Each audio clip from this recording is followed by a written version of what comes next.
Okay, hi everyone. I've also sent out an email to all of the other participants, and I'm hoping people should be joining any minute now. Ruth, you think we have enough people to get going? Yeah? Okay, Yeah, I think we could give it a start. excellent. Okay, hello everyone.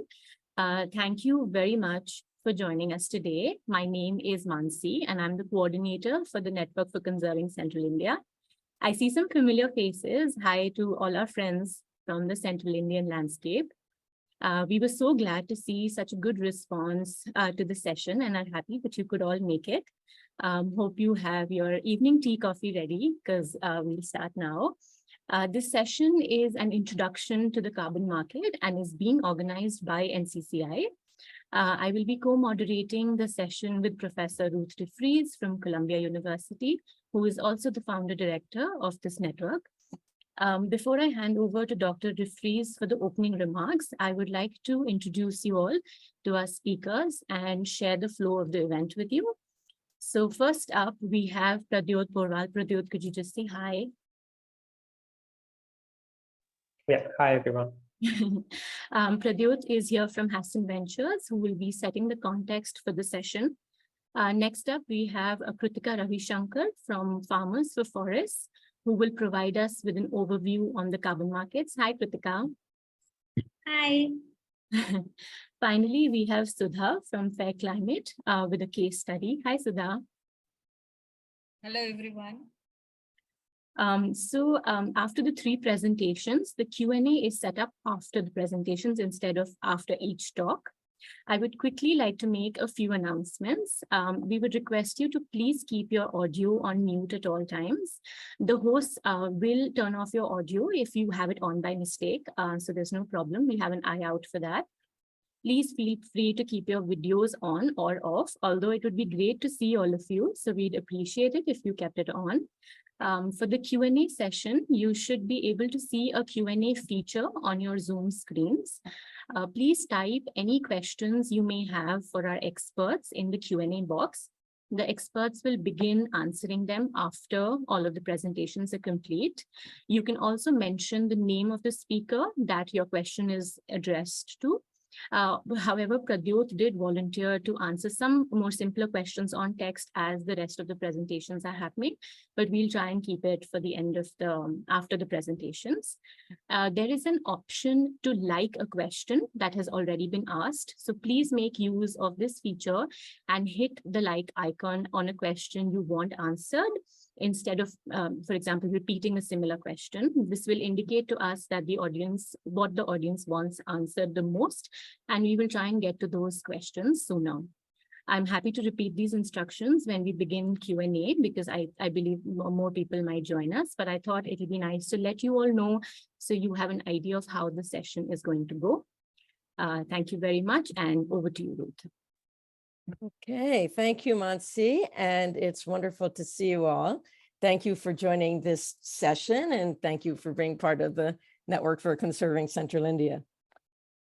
This session grew out of enormous interest at the symposium that we had last February. For those of you who were there, you'll recall that, that there was vigorous discussion on this topic of the carbon market, and that one of the follow-ups to the symposium was to organize this session. So Pradyot and Krutika very kindly offered to take part in this session, and we are thrilled that Sudha is joining us. Sudha has immense experience with the Fair Climate Network, so we're looking forward to hearing her remarks, and also a big thanks to Mansi for her expert coordination, bringing us all together. So the carbon market is a very hot topic globally. There is a lot of private finance in search of projects to credibly reduce emissions or sequester carbon.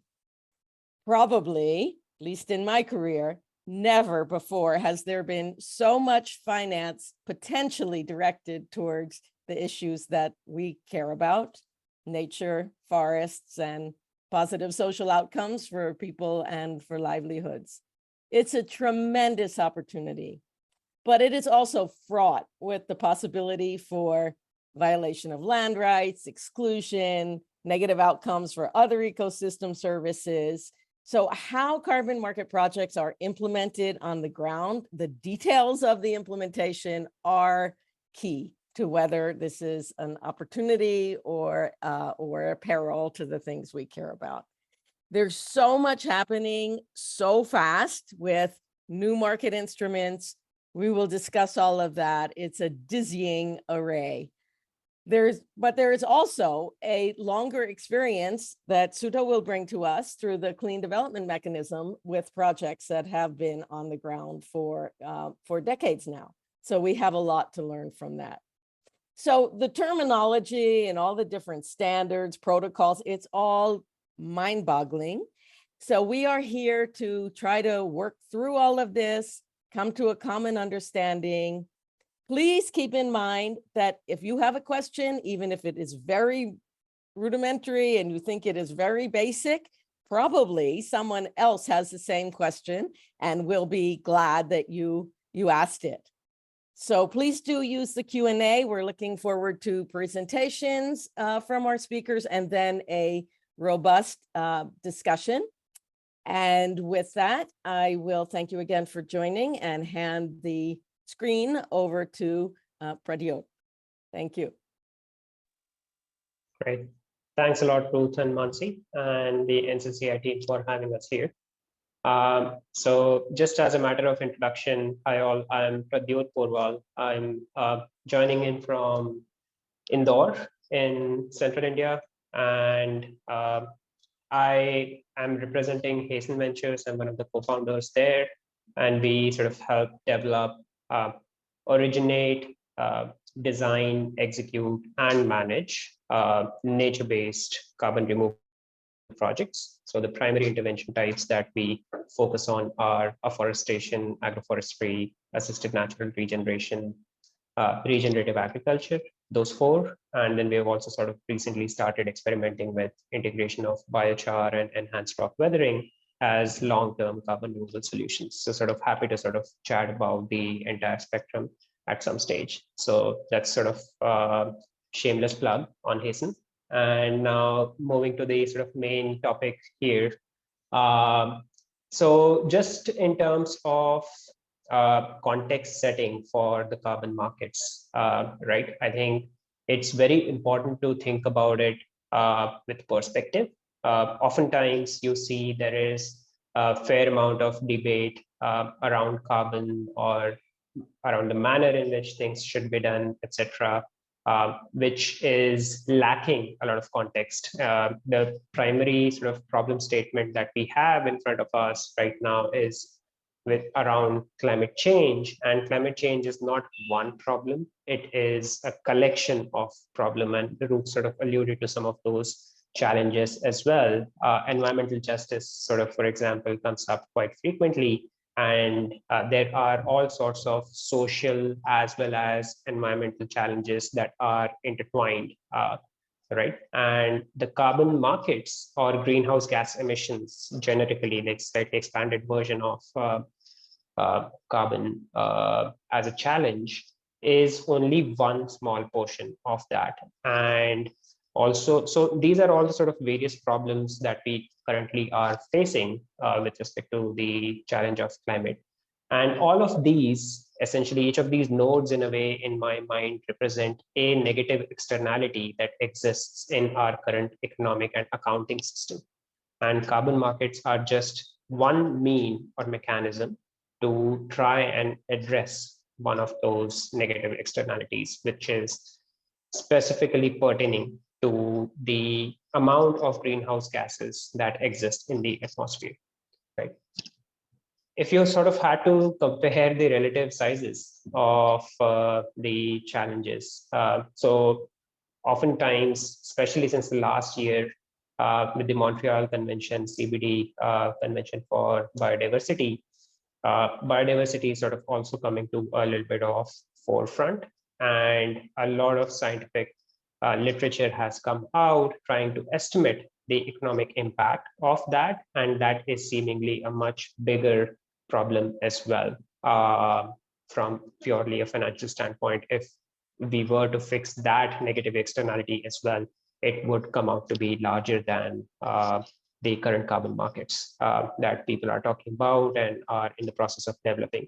The difference is that biodiversity markets have very different characteristics, and it will take a much longer time to develop. Like in terms of development of carbon markets, that's been happening since the Kyoto Protocol. So at least for the last 25 odd years, potentially a little bit longer. I won't go into the details of that, but it's been in the making for some time. And now certain mechanisms have evolved which work at a certain scale. Whether that's sufficient or not is another matter. There can be a debate around that. But just to sort of put that in context, that it is still only one of the sort of markets for ecosystem services, and there will be several others that will get developed over time as we try to address the overall question of human existence on planet Earth, right?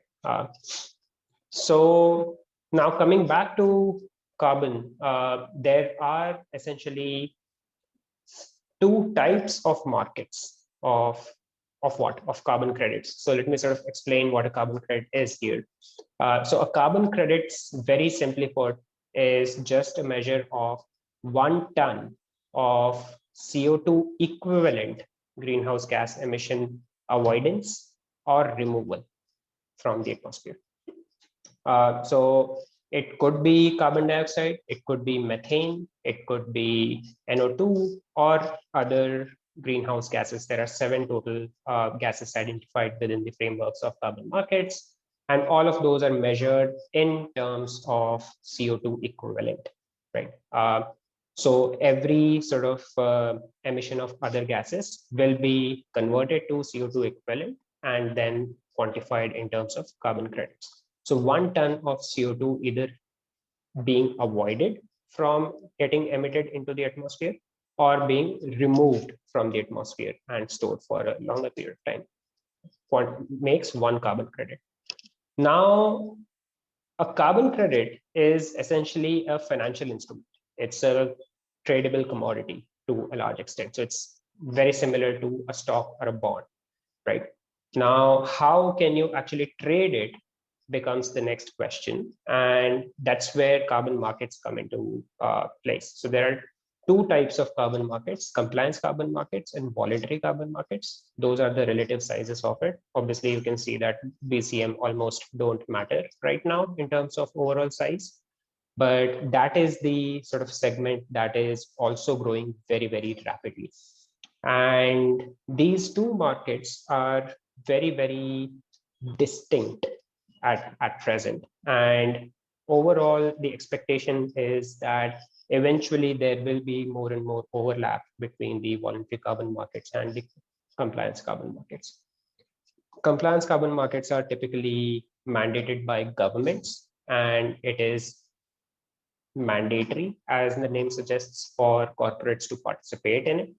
And those mechanisms, typically the most popular ones globally right now, are cap and trade mechanisms or emission trading schemes, the ETS, which currently doesn't exist in India, but it is going to be announced very soon, and it is in the works as we speak.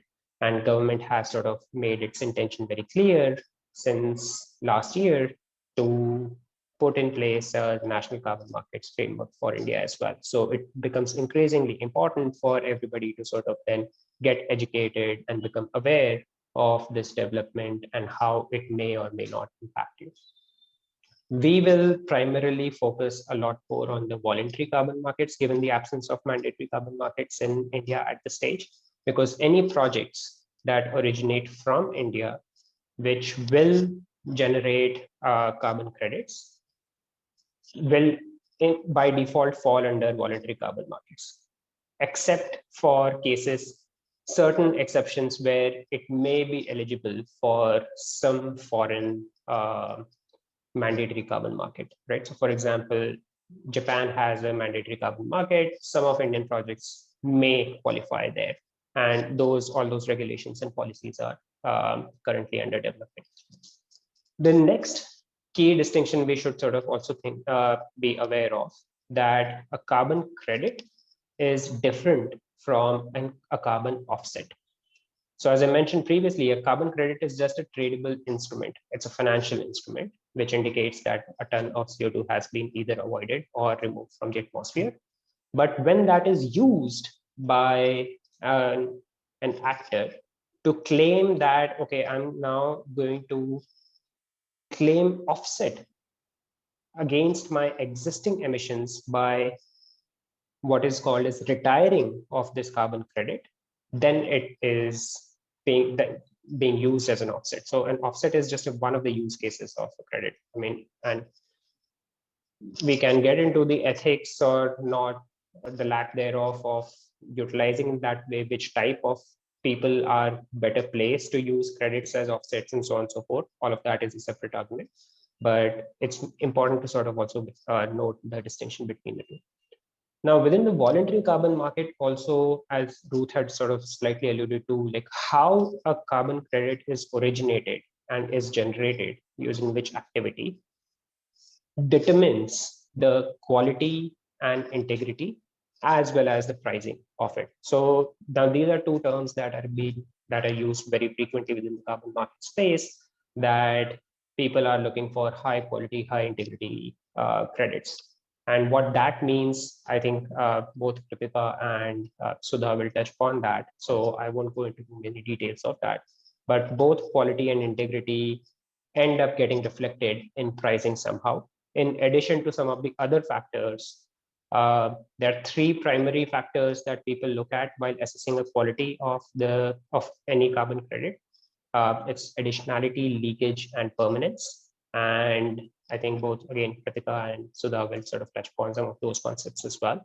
But as you can see, the variation between the pricing, depending on the type of the credit, can be very high.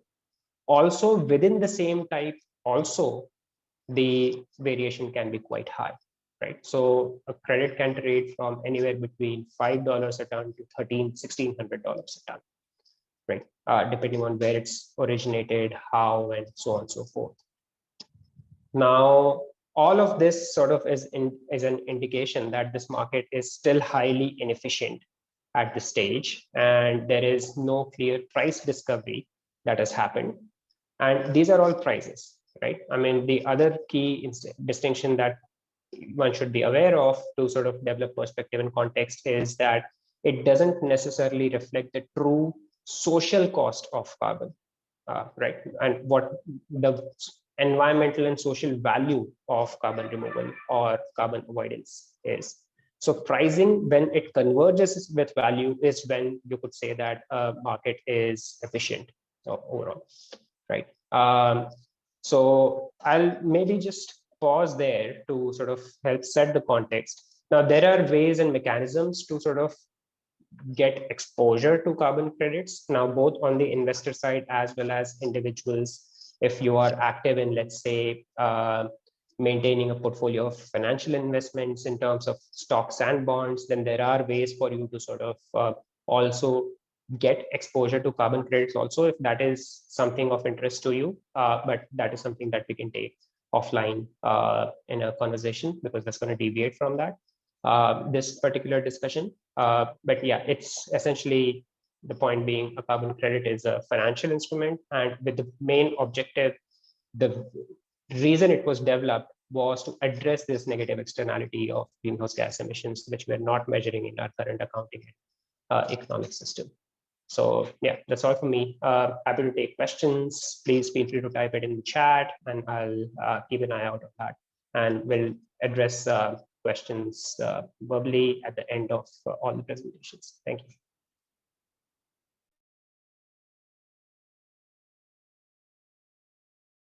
Thanks very much, Pradyot. Krutika, we can, I think, start your presentation now. Thanks again, Pradyot.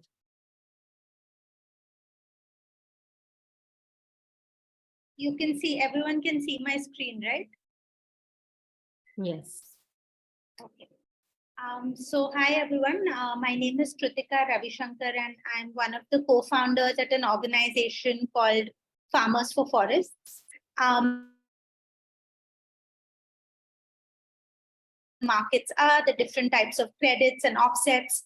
I thought we can dive in and talk a little bit more specifically about the voluntary carbon credit markets, because I think these are the ones that apply most to nonprofits and other organizations like us that are working in the ecological restoration and protection space. So to start off with, voluntary carbon markets are markets like Pradyot said, where corporations or individuals can offset their own carbon emissions. This, like the name says, is voluntary. So there is no compliance to do this. There is no regulatory body that is asking companies to do this. In most cases, companies are doing this either because they are preempting the market demand, in the sense that they know that consumers are looking for companies to be ecologically sustainable. Consumers want to buy from brands that they view as protecting the environment, or in certain cases it's because companies are also assuming that a couple of years down the line regulations are going to come in and they're just taking all of the steps needed in advance.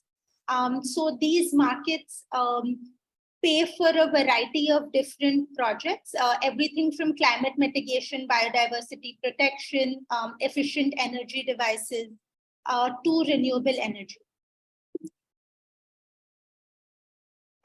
So this was a little bit more about, why people participate in these markets. So we already spoke about why companies participate in these markets. Why do nonprofits or other organizations participate in these markets? So like Ruth was saying, that we are seeing unprecedented finance flowing into the conservation sector. And along with philanthropic capital and government money through schemes, etc., we're now seeing carbon finance as being another important source of revenue for funding conservation work. Then why do governments participate in this market? Because I think we've also seen projects that are being done by governments, particularly forest protection or deforestation prevention projects, which are called RED+. So again, for governments, this is an additional source of revenue over and above their budget to be able to deploy more finance in this sector. So I think this is a really good diagram, and I will talk a little bit more in detail about how the carbon markets work exactly. And we can talk about it through the angle of a forestry project, since I know that Sudha is also going to be talking about forestry projects later on. So essentially how this works is that there could be a project developer, which is the entity that you see here in the middle of the screen. So essentially what the project developer does is the project developer is on the ground implementing a restoration project. So to take a very simple example, this could be afforestation. So let's say that we have a project developer that is afforesting 1,000 acres of land. Now this project developer can register the project on various different carbon standards. What goes on the carbon standards, what material documentation is required. So that's going to talk a little bit more about that. So I'll keep it brief, but essentially providing information about the project, the methodology used, how much carbon is sequestered, etc., can allow the project to be registered on a standard. Through the standard, there is an external independent auditor.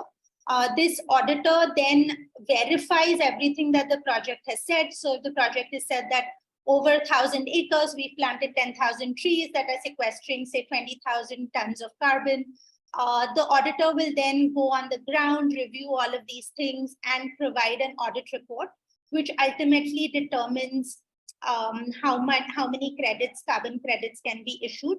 These carbon credits can then be sold on an exchange, like a global commodities exchange. There are several now that are selling carbon on the spot, or it can be a sort of bilateral transaction with a buyer where some of those carbon credits can even be sold before they are actually generated in what is known as a forward strip.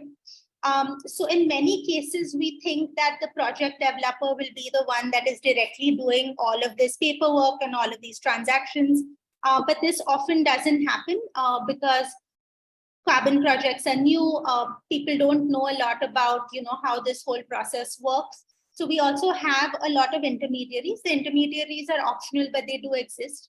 What the intermediaries do is help project developers do all of the paperwork, do all of the carbon credit calculations, figure out, because there are multiple standards, there isn't just one standard. So, figure out which standard the project should be issued on. Sometimes the intermediaries will also provide upfront financing for the projects. And sometimes the intermediaries will also help the project sell these credits.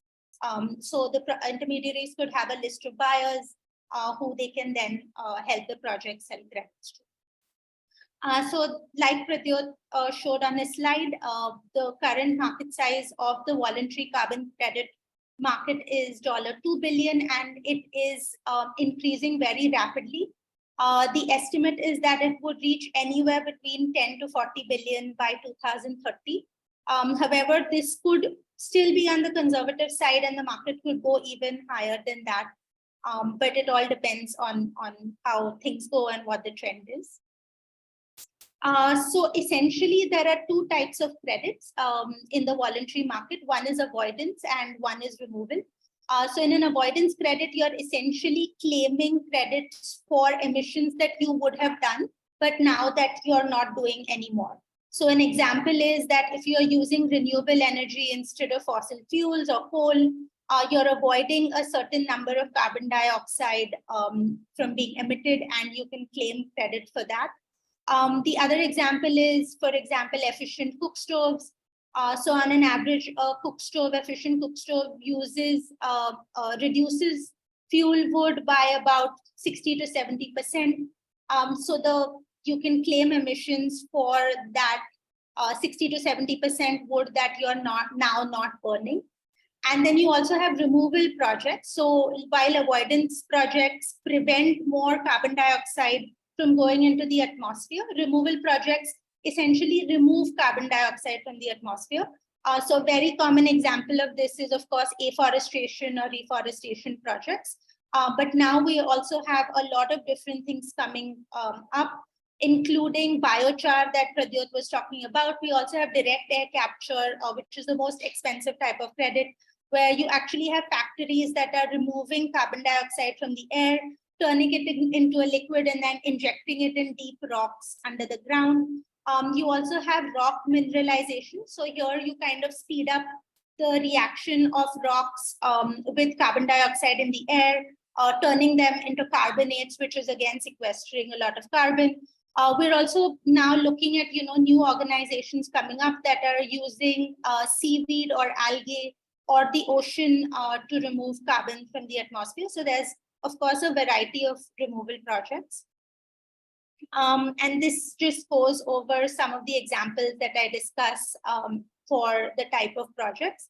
So I'll quickly move to removal. So here in the image, you can see a factory essentially removing carbon dioxide from the air.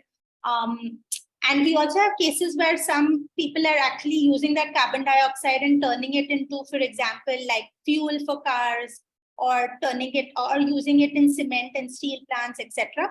But that process is carbon neutral, so they don't claim carbon credits for that. And then in nature-based projects, we spoke about afforestation, reforestation. Another one is prevention of deforestation, which is you're essentially claiming carbon credits for forests that would have been lost if it hadn't been for the intervention that a particular organization is carrying out. Another big type of credits, and in fact, in India, what we're seeing now emerging as the biggest source of credits is agriculture. So different techniques in agriculture, everything from no-till to using biochar or using organic fertilizers, crop rotation, mulching, drip irrigation. All of these things are also getting carbon credits. And we spoke about efficient cook stoves, and there's also biogas. Another type is also drinking water. So all of this information is there in the presentation. You can read about it more in detail. This again is the same slide that Pradyot was talking about, but just to put it a little bit in context, projects for which the carbon dioxide removal is permanent, in the sense there is a risk when you're doing agriculture or forestry projects that whatever carbon is being sequestered, if there is a forest fire or if the land use pattern changes, or if there is a lot of plowing and digging, all of the carbon that has been sequestered can go back into the atmosphere, which is what we call as permanence risk. So the more permanent your carbon sequestration is, the more the price of those credits is. So the more you're seeing the ability to prevent carbon sequestered from going back into the atmosphere, the higher the price these things are getting in the market. What we're seeing is what I was briefly talking about, that there is a lot of demand right now in the market. The demand is definitely outstripping the supply. But that being said, there is also concern and need for caution. So this is what we are calling essentially the promises and the perils of the carbon markets. So Ruth briefly alluded to this in her introduction. So while on the one hand, we are seeing, a lot of capital coming into the sector, which could really make a difference in protecting forests, restoring forests, helping communities transition to more ecologically sustainable, biodiverse forms of agriculture and increase community income. There is also the risk of profiteering. There's a risk of land tenure and land grabbing.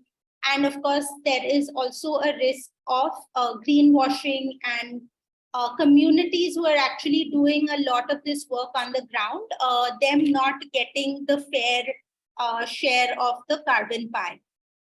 So a little bit about the promises. So what we're seeing is essentially 3 or 4 broad points.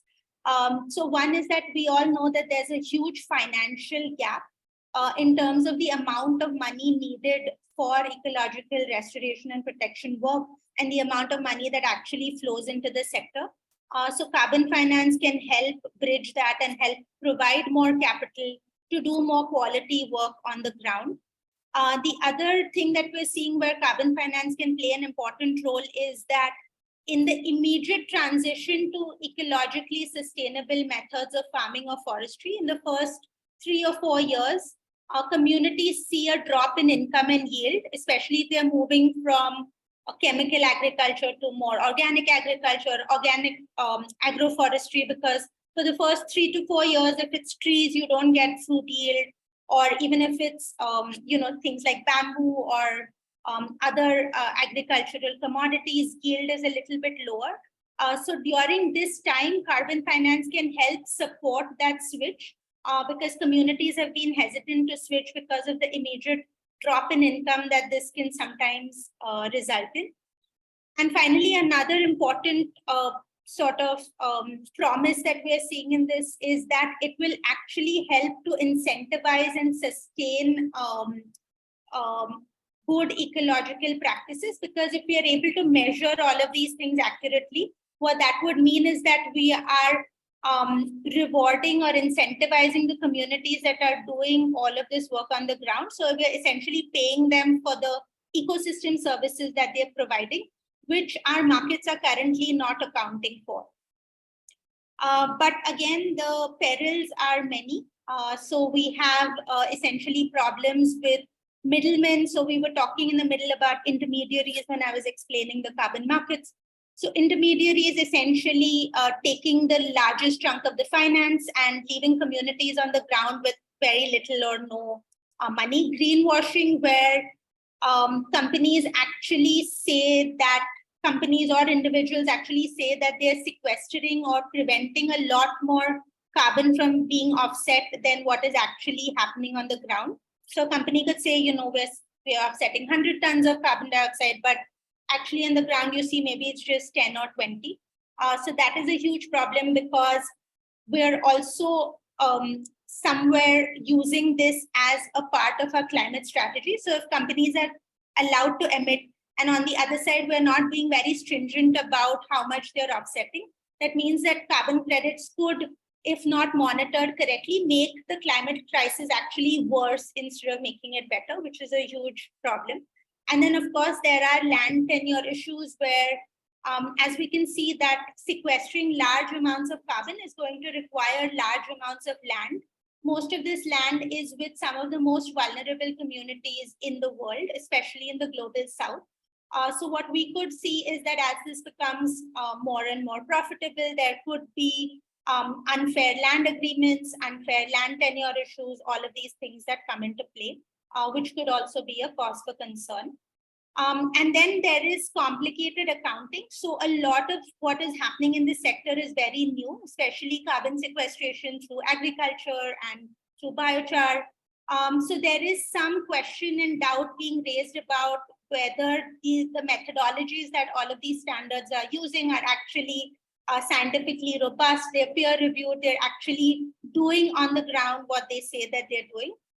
And then finally, another problem that we see is co-benefit accounting. So often when you're doing a nature-based project like agroforestry or forestry, you're providing a lot more benefits than just carbon sequestration. So this refers to what Pradyot was talking about in his first slide, which is essentially people just having carbon tunnel vision, where they're only focusing on the carbon and not looking at all of the other benefits, or not effectively paying the correct amount for all of these other benefits that all of these projects and communities are actually providing.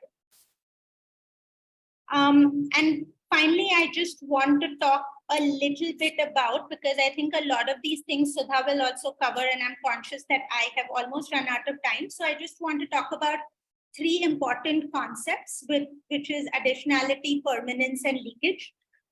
So additionality is essentially in any carbon project, it refers to the concept that how is the carbon finance bit contributing to additional carbon sequestration or emission avoidance. So for example, if a government is already planting trees under their own program or under their own targets, a company cannot claim carbon credits for that because that is not additional. That is something that the government was anyway planning to do. So it doesn't contribute to net emission reduction globally. So essentially, additionality is that every single carbon project has to prove how the carbon money that is being invested is leading to additional carbon sequestration or avoidance over and above what would have happened under the status quo. Finally, permanence is essentially how permanently that carbon is sequestered in the ground, how high or lower probability there is that the carbon will go back. So if there is a high probability that the carbon will go back, what we're seeing is those projects have lower prices. And then if there is very, very little probability that the carbon will go back, what we're seeing is that those projects generally have higher prices in the market. And finally, leakage is essentially increasing carbon sequestration or preventing carbon emissions in one place shouldn't lead to a corresponding increase or decrease in another place. So an example is that if I am working, say, in a forest in Maharashtra, and I am preventing deforestation there, if that is increasing deforestation in Chhattisgarh, which is right next to Maharashtra, even if that is increasing deforestation in Meghalaya, which is thousands of kilometers away, that means that overall my emission reductions are not doing what they're saying they're doing, which is what we talk about when we say leakage. And I will now hand it over to Sudha, who I think will go into all of these concepts in a lot more detail.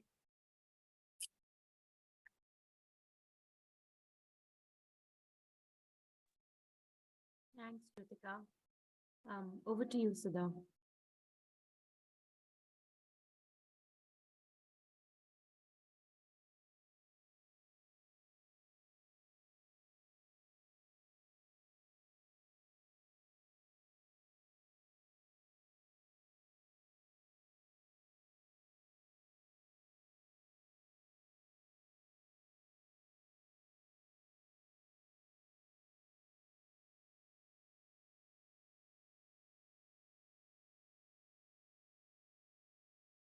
Hello, everyone. Can you see my screen?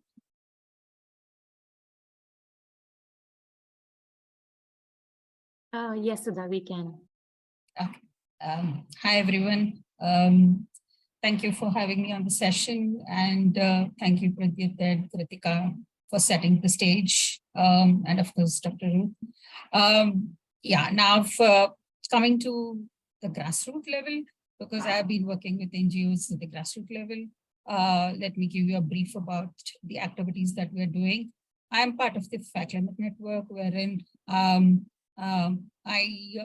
head the technical team and essentially help NGOs implement carbon projects. So as a group where we are now called Fair Climate Services Private Limited, we handhold NGOs to implement projects on the ground, which means to say develop their capacities to implement carbon project, develop these proper CDM projects, try and get carbon finance to implement these projects wherever possible. If they are able to get these carbon investors and are able to get upfront carbon financing, which Krutika was mentioning, we help them go through this whole carbon process so that they can implement these projects effectively. We, of course, don't work as the typical middleman that Krutika was mentioning. We actually handhold them. They are free to call us, talk to us. We are there in the field whenever they want. Any issues, we try and address them. As a network, we also support each other and ensure that we learn from each other's experiences and take this forward. So in terms of the kind of projects that we have been doing, as Krutika has already mentioned, we have been working with rural communities because that's our mandate, that's our focus, to try and implement decentralized energy systems for rural communities and any land-based projects that we can do that will benefit the rural communities. The NGOs, of course, do have the expertise to work with communities. That's the social capital that they bring in. What they lack is, just the technical aspects of a carbon project in terms of especially monitoring, which is the most important aspect of a carbon project. So we help them through this whole process for a good implementation of these projects. So our projects, the first project I would say is as old as 17 years. So we have been here working with various NGOs since Kyoto Protocol was initiated. And the most prevalent projects of the Fair Climate Network are biogas improved cook stove, which replaces the traditional cook stoves. We also have a project where solar lamps have replaced kerosene lamps. And we have water filters providing clean drinking water. These are the kind of projects that we have pan-India. And also we are working in Nepal. This is in terms of emission reduction projects that, which Krutika was mentioning, there are two categories of projects. In terms of carbon removal, sequestration, wherein we are looking at locking carbon in the ecosystem. We do forestation projects, reforestation projects, essentially, which again, there would be two kind of projects. In terms of land tenure, I would say one is farm forestry, where we're doing it on farmers' lands. We have two NGOs primarily who's been involved, of course, in the network. We have ADATS, Agriculture Development and Training Society in Karnataka. We have our oldest forestation project out there. We have claimed credits for almost 15 years now, and we have completed 18 years since we initiated this project. Just last year, Suvidha, which is the Society for Upliftment of Villages and Development of Himalayan Areas, it is in Uttarakhand. They have, again, their presence in many states. They have initiated a carbon, again, forestry project on farmlands in 4 states of Uttarakhand, Assam, Orissa, and Himachal Pradesh. So if you're looking at the ADATS model, this is horticulture species. They have planted mango, cashew, and tamarind, along with that few other important native species. Could be for the seeds, oil seeds, or even because for want of timber or fuel. The Suvidha project again focuses on fruit trees, which would be mango, lychee, guava, acacias, acacias too.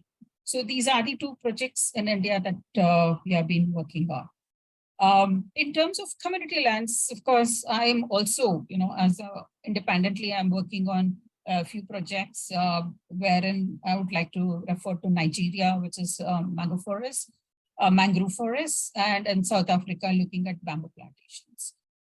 These are on community lands, wherein in Nigeria, these are actually lands belonging to the communities, wherein they are wanting to regenerate their mangroves, degraded mangrove forests. So as you can see, the first planting has happened, and you can see some of the photos of the nursery and the first planting which has happened in these forest, mangrove forests. The South African project is a bamboo plantation where they are again, this is going to be on community lands.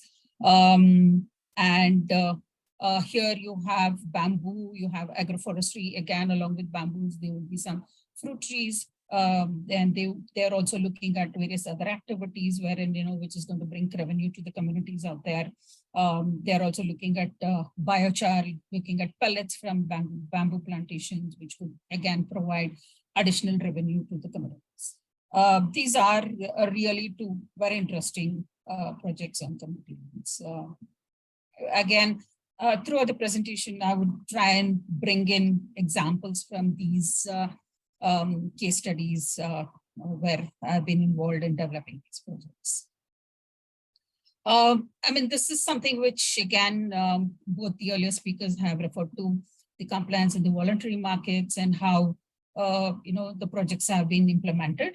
So, irrespective of the market, whether it's going to be compliance or the voluntary markets, essentially the carbon cycle that, a project goes through is the same. Here, let's briefly talk about how a carbon project cycle looks like. First, importantly, is you need to identify whether this technology or the activity that you are going to be looking at, is it really feasible? You have to do a feasibility assessment. Let me give you an example. There was an NGO which wanted to do a biogas project.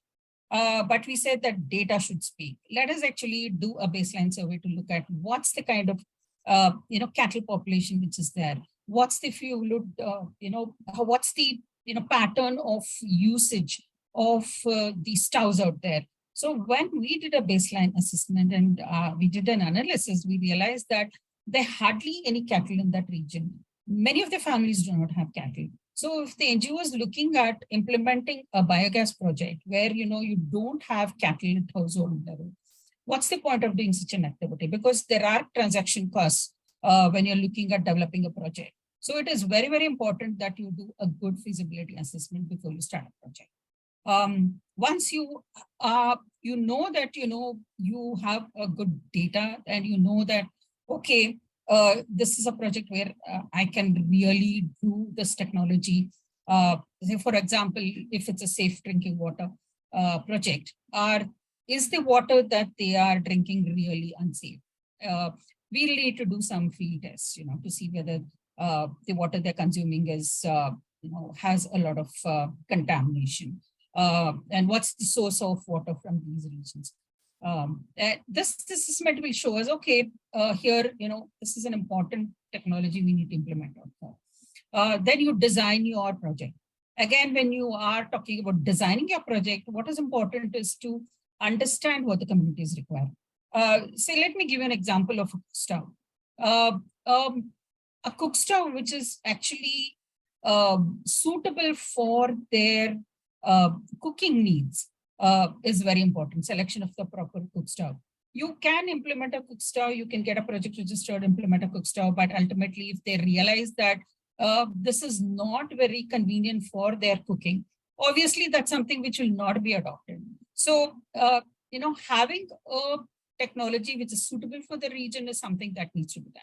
So that's where you have to design your project well, so that, first thing is it needs to benefit the community. Second thing is you have, your carbon credits that are going to be issued to your project is to the extent of whatever you have estimated.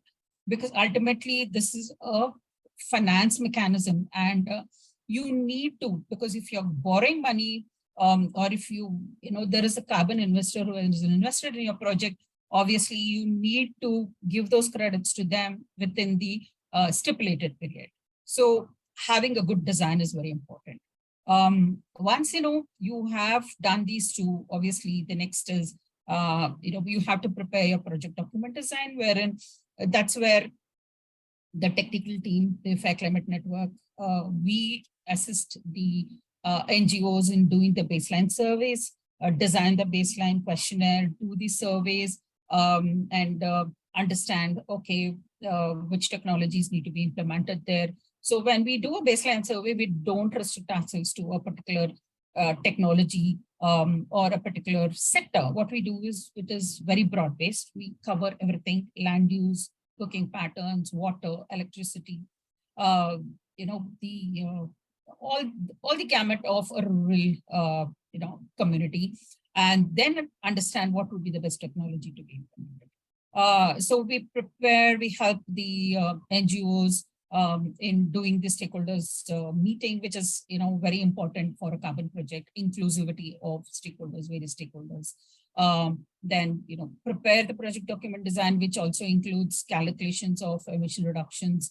Then, as Krutika was mentioning, there would be the validation through independent auditors who would be coming on site to look at these projects and give their independent assessment. So all these reports go to the standard, whether it is a compliance or the voluntary standards, wherein you have various standards. So, just to give you the two big names, VERA and the gold standard. So, you submit these documents to the standards, and they take an independent assessment, review of these documents again, and come up with, review questions. And if once successfully it passes through all these reviews, it gets registered as a project with the standard. Your implementation would have begun as soon as, you have conducted your stakeholders meeting and you have, a reasonable assurance that this project could go through a registration process. You do your implementation. What's important is you have your monitoring systems already in place, because that's when, when you're writing your project document design, you would have already had your monitoring plan. So it is important that along with implementation, you also have your monitoring plan and you have your monitoring systems ready on ground, because every credit which has been issued is based on your monitoring systems that you have. Because, obviously the auditors come once in a year or 2 years once to check on your project, whether you have implemented these projects and you have actually reduced the emissions that you have claimed. That would be possible, only if they would be doing a site visit for a maximum a week or so. So, in that 1 week, if they have to assess, over the 2 years, whatever activities you have done, obviously they will rely on your good monitoring system. So it is important that you have a good monitoring system. So they would be looking at visiting some of your project sites and also looking at your monitoring systems and looking at the documentation that you provide to them on site. Based on their independent report on the monitoring of these activities, the documents are submitted to the standard, based on which, again, if they have certain review questions, they would be coming back with review questions to you. And once you answered it successfully, the issuance happens. So, this issuance, of course, you either, depending on the kind of model that you're having, it is given back to the investor because he would have invested upfront, or, The other models could be you sell it on the market at a spot price. So these are some of the various models that you have. So this is in short as the cycle of a climate project, irrespective of whether it's a compliance or a voluntary one. And now most important is the principles, irrespective of, again, I would say the standard. Every standard has their principles and requirements of a carbon project. First thing is it needs to contribute to climate security and sustainable development. When you're talking about climate security, we need to ensure that whatever project you're doing is real. It is attributable to the project activity you're doing, which means to say, whatever project you're doing, whatever emission reductions you're claiming or removals that you are claiming for your project comes because of the activity you're doing. And it is also contributing to sustainable development. Again, my presentation, I am, looking at the standard of the gold standard. And, of course, all these standards would almost be the same. But here, this is based on the requirements for the gold standard. And all gold standard projects need to show that it is contributing to at least 3 sustainable development goals. This is very important, as as the earlier speakers mentioned. It is not just reducing the emissions. It also needs to, be, having that additional benefit to the communities, the co-benefits that we were talking about. Then these projects should be among eligible project types, which means to say every standard would already list what are the eligible project types, wherein afforestation, reforestation, planting activities are an eligible project type by most of the standards. Then you need to have safeguards that do not lead to negative impacts. So when we are talking about safeguards, they are social, economic, environmental, and ecological safeguards. Now, why is it important that these safeguards are there? They could be projects where you are reducing emissions, you are sequestering carbon, but it doesn't. It actually doesn't contribute to ecological, or it could have negative impacts on ecological, aspects of it. For example, any plantation that you do, it should not affect the water flow in the region, or it should not affect groundwater. So, does your project or the species that you have selected, does it take care of it? That's one of the issues, as an ecological forestry project, ecological, impacts, negative impacts. Have you taken care of that? Socially, are the species that you selected in line with what the communities want? Are they being benefited? Is there any, culturally significant issue that you have not considered when you are taking up these planting activities? Are there certain critical sites which are, important for the communities culturally? Have you disturbed those areas when you have done your planting activities? Have there been economic negative impacts because of the project you are undertaking? So these are various issues for which you'll have to show that you have safeguards to address all these issues, which is again very important, especially when you're talking about such kind of projects where we are doing with the communities, for the communities.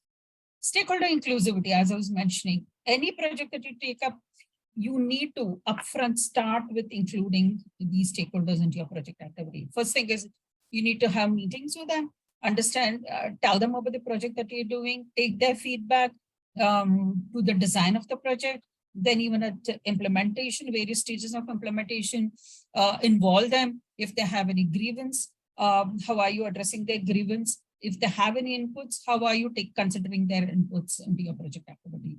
So stakeholder inclusivity is a very important component of these projects. Demonstration of real outcomes. Again, your project start date would be after you have decided to take it up as a carbon project. Like I have had, people coming and asking me, I have done 1,000 hectares of planting already. Can I claim carbon credits for that parcel of land? Obviously not, because those are not actually conceived as a carbon project. They are already there on the ground, and it has been done, which means to say it doesn't require that additional carbon revenue to actually implement this project. Then you also need to have good, as I was mentioning, monitoring and reporting plan. Financial additionality on ongoing financial needs are other requirements when you're looking at these carbon projects. We will talk more about it.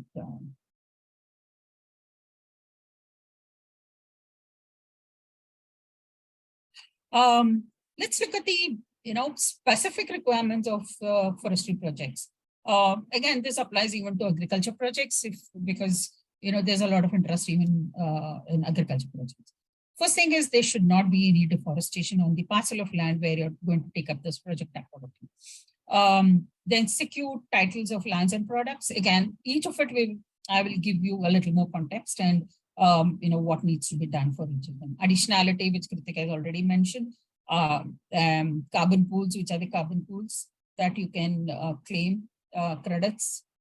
Establishment of baseline scenarios, carbon sequestration calculations, monitoring plan. Let's go through in brief on each of these topics. So what's this no deforestation eligibility of lands that you need to demonstrate? This is an important issue because any project you do, it should not be that you deforest an area and claim that you're going to be actually foresting in this area and you need credits for these projects. So whether it could be planting trees or even agriculture projects. Obviously, you need to incentivize projects which are actually contributing to environmental additionality. So we need to demonstrate that the land on which you are doing the planting activity before the project activity and for almost since 10 years before your start date, the land is not forest. So how do you demonstrate that? The demonstration is usually through satellite imagery, which will be complemented by ground reference data.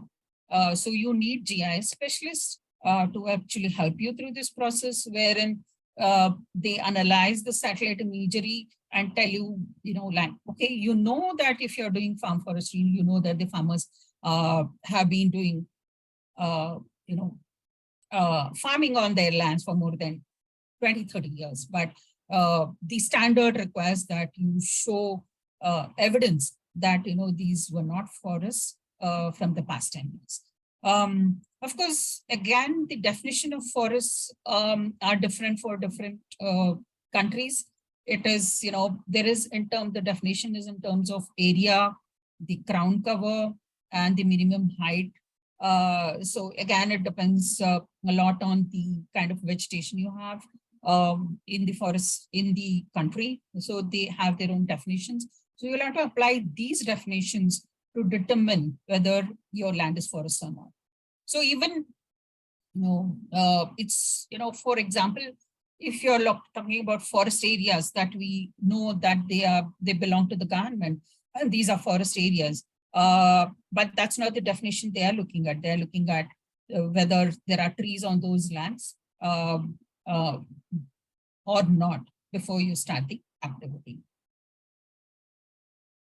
This is, again, very important, the secure titles for the land on which you are doing the activity.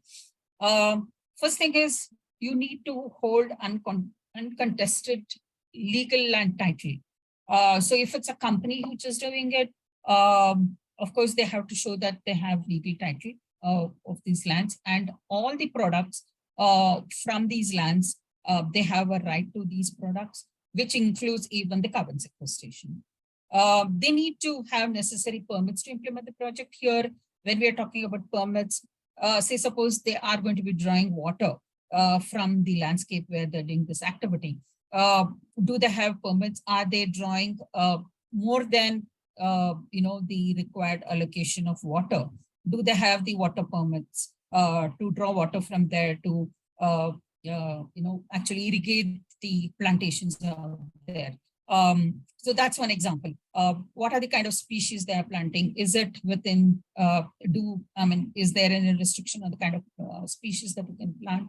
Do they have permits for, implementing these projects with particular species?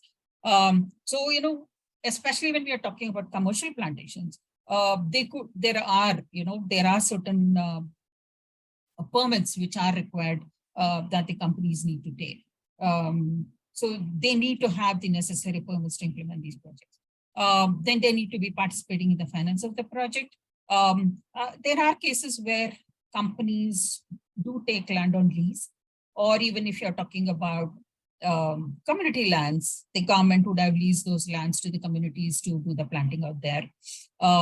So, you need to show that you have land lease for the entire period of, when we talk about crediting period. What is a crediting period? That is, if you are claiming credits for the next 30 years, you have to have land lease at least for minimum 30 years, so that all the credits that from the land lease is to you.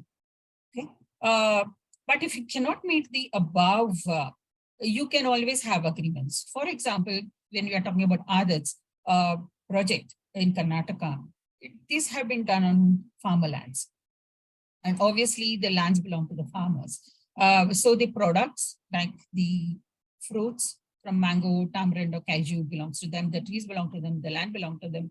But the NGO would have an agreement with the farmer saying that the credits from the project is going to be, belongs to, that's the NGO, and they can aggregate it based on the farmers on whose land the planting has been done. They can aggregate all of them and, trade this on behalf of the farmers. So the agreement it is important that you have this agreement each and every farmer.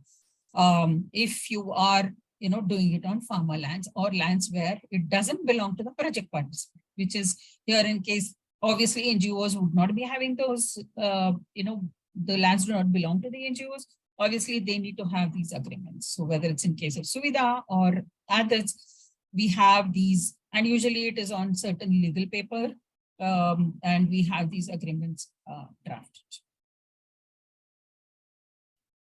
Additionality, again, Krutika has already touched upon it. Let's look at, when we are talking about additionality, you have to show that this project wouldn't have happened without the carbon revenue. And that you have to show through various barriers. Now, for example, farm forestry in India, we do have farm forestry, of course. There are a lot of farmers in especially certain regions where, farm forestry is very common. But if you are taking up farm forestry, what are the various barriers because of which you require this additional carbon revenue? So one could be the investment barrier, because if farmers want to be doing planting on their lands, you don't get any kind of loans. Especially if you're looking at the scale, we are talking about 10,000 hectares we want to do planting. Obviously, for such kind of land, if you want, there's an investment barrier. So carbon credits to a large extent would address this barrier. So that's one example what I'm talking about when you're talking about barrier analysis. Could be institutional, in case if you're talking about 1,000 hectares, 10,000 hectares, obviously, there should be a mechanism where, you can provide the training programs or help them identify the proper saplings for planting. So you need that institutional support, which definitely is a barrier if you're looking at the kind of scale on which you want to be doing it. Technical could be, through this project, you are bringing in experts, resources to help implement these projects. So these are some of the barriers that you will have to discuss to why you require carbon revenue to implement your project. There could also be investment analysis, like simple cost analysis, wherein if you're talking about farmlands, obviously there is no other cash coming in to the NGOs because of the project activity. It is only carbon revenue which is coming in. So, you could also look at simple cost analysis when you are looking at a project done by an NGO. So there are other various analysis which could be done, investment analysis, especially more relevant for corporates, which is, comparing investment analysis and benchmark analysis. The next thing is to look at common practice analysis. When we're talking about common practice analysis, this is like, is it something which is already happening in the region, whatever activity you are looking at? To what extent has it been implemented already? So you'll also have to show statistically based on, data from the government or whatever is publicly available, is it a common practice that a large extent of land has already been, afforested because of the activity you're proposing? So these are some of the additionality checks that you need to pass before your project would be registered as a carbon project. This would be scrutinized by the validator, which should also be scrutinized by the standards when they do the review, and you need to, credibly show that this project is really additional because it is contributing to ecologically, it is additional. What are the various carbon pools when you're talking about forestry project? It is the above ground biomass, anything above the ground, all from the trunk to the leaves to branches, they're all, you can account for them. Below ground biomass, which are the roots. And again, here in terms of the gold standard project, litter and deadwood is not, accounted for, but all organic carbon is accounted for. Because whenever there is planting activity, which happens because of the litter fall, there is accumulation of carbon even in soil. So you can account for the increment in organic carbon in soil too on these lands. But you will have to, show that when you started off this activity, these lands are really degraded, and because of your activity, there has been increment in soil organic carbon for you to claim this additional carbon pool from soil. Hi, Sudha. Sudha, I'm so sorry to interrupt you. I just wanted to give you a little idea of the time. We have around 15 minutes left for Q&A. Yeah. So very quickly, the carbon scenario and the baseline scenario, we need to look at, what was it in the baseline, what was it in the project scenario. Leakage is something Krutika has already told you about. We will have to minus leakage whenever we do our calculations. This is usually done for a carbon project max at 5 years interval. Whenever you're claiming credits, every 5 years you will be doing your monitoring. Then, monitoring would be to look at all the plots, have every parcel of land geotagged. So you need to have lat long of every parcel of land, have the survey numbers, ownership, land titles, details of every parcel of land and for of the farmers that you have. You need to record species, date of planting, survival rates, harvesting, fertilizer application. All these have to be monitored on a regular basis throughout your crediting period. Crediting period would be 30 years. Again, I won't be going into these details because of lack of time. I was trying to, look at what are the activities that you need to do for monitoring, especially for a forestry project where you'll have to measure the girth and the height of the tree to calculate what's the biomass law, wherein we apply certain allometric equations to estimate the biomass of trees. And, obviously you can't cut down trees to look at what is the carbon which has been sequestered. You also need to monitor fossil fuel consumption, fertilizer application, because all these need to be minus because they are all emissions. Yeah. There's also risks and capacities which you need to, assess for a project, because ultimately any project, especially forestry projects, do have a lot of risks. And whether you have the capacities to implement these projects, so you'll have to also show that, you have addressed any risks. For example, it could be fire. How have you taken care of ensuring that these plantations are not burned down due to fire? Could be other risks, financial risks, market risks. We need to address all of that. There's also safeguarding principles and requirements, which is very, very important, which I have already mentioned: human rights, gender, community health, cultural heritage, economic impacts, climate and energy. These are the various safeguarding principles that you need to even address when you're doing a project activity. Yes, this is in brief. Thanks for your attention.